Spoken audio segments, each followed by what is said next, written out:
एक साधारण सा लड़का जिसने गांव की गलियों से निकलकर दुनिया के सबसे बड़े बिजनेस साम्राज्यों में से एक को खड़ा किया, जिसका सपना छोटा नहीं था बल्कि वो था इंडिया को ग्लोबल मार्केट में ले जाने का। ये कहानी है उस इंसान की जिसने असंभव शब्द को अपने शब्दकोश से मिटा दिया। ये कहानी है धीरूभाई अंबानी की। धीरज लाल हीराचंद अंबानी, जिन्हें हम सब धीरूभाई अंबानी के नाम से जानते हैं, का जन्म 28 दिसंबर 1932 को गुजरात के छोटे से गांव चोरवाड़ में हुआ था। उनके पिता हीराचंद गोवर्धन भाई एक स्कूल टीचर थे और मां जामनाबेन एक गृहिणी। घर में पैसा तो कभी था ही नहीं, लेकिन सपनों की कोई कमी नहीं थी। बचपन से ही धीरूभाई में कुछ अलग करने का जुनून था। उन्हें ये बात साफ समझ आ गई थी कि अगर जिंदगी में बड़ा बनना है तो कुछ हटके करना होगा। महज 16 साल की उम्र में वो पैसे कमाने की चाह में यमन चले गए, जहां उन्होंने पेट्रोल पंप पर एक छोटी सी नौकरी की।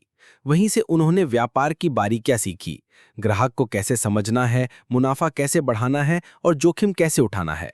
लेकिन उन्हें ये बात जल्दी समझ आ गई कि नौकरी से ज्यादा बड़ा सपना वो इंडिया में ही पूरा कर सकते हैं।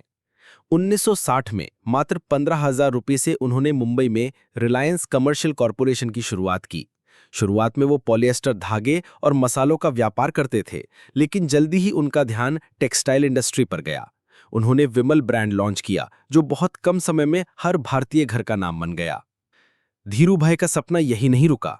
उन्होंने कॉटन से लेकर पेट्रोकेमिकल, टेलीकॉम से लेकर एनर्जी और रिटेल तक का साम्राज्य खड़ा किया। जब उन्होंने शेयर मार्केट में रिलायंस को लिस्ट किया तो उन्होंने आम आदमी को भी कंपनी का मालिक बनाया। गांव-गांव में लोग कहते थे, मुझे रिलायंस का शेयर चाहिए। वो पहले भारतीय बिजनेसमैन बने जिन्होंने शेयर होल्डर्स को परिवार जैसा सम्मान दिया। उनकी सोच अलग थी। जहां बाकी लोग सीमित सोचते थे, वहां धीरूभाई सोचते थे बड़ा। वो कहते थे, अगर सपने बड़े नहीं देखोगे तो हासिल भी छोटा ही होगा। उन्होंने भारत में बिजनेस को एक नया चेहरा दिया। जहां स्टार्टअप शब्द नहीं था, वहां उन्होंने एक विजन के साथ एक मल्टी बिलियन डॉलर कंपनी खड़ी कर दी। धीरूभाई ने कभी हार नहीं मानी। कई बार उन्हें राजनीतिक और कॉर्पोरेट स्तर पे चुनौतियों का सामना करना पड़ा। उन पर आरोप लगे, विरोधियों ने उन्हें रोकने की पूरी कोशिश की, लेकिन हर बार उन्होंने साबित कर दिया कि रिस्क लेने वाला ही दुनिया बदलता है। उनकी पर्सनल लाइफ भी उतनी ही प्रेरणादायक थी। उन्होंने कोकिलाबेन से शादी की और उनके 2 बेटे हुए, मुकेश और अनिल अंबानी। बाद में जब उनकी तबीयत बिगड़ी, तब भी उन्होंने कंपनी की कमान को इस तरह सौंपा कि रिलायंस एक ब्रांड से आगे एक लेगेसी बन गया। 6 जुलाई 2002 को जब धीरूभाई इस दुनिया से चले गए तो पूरे देश ने उन्हें श्रद्धांजलि दी।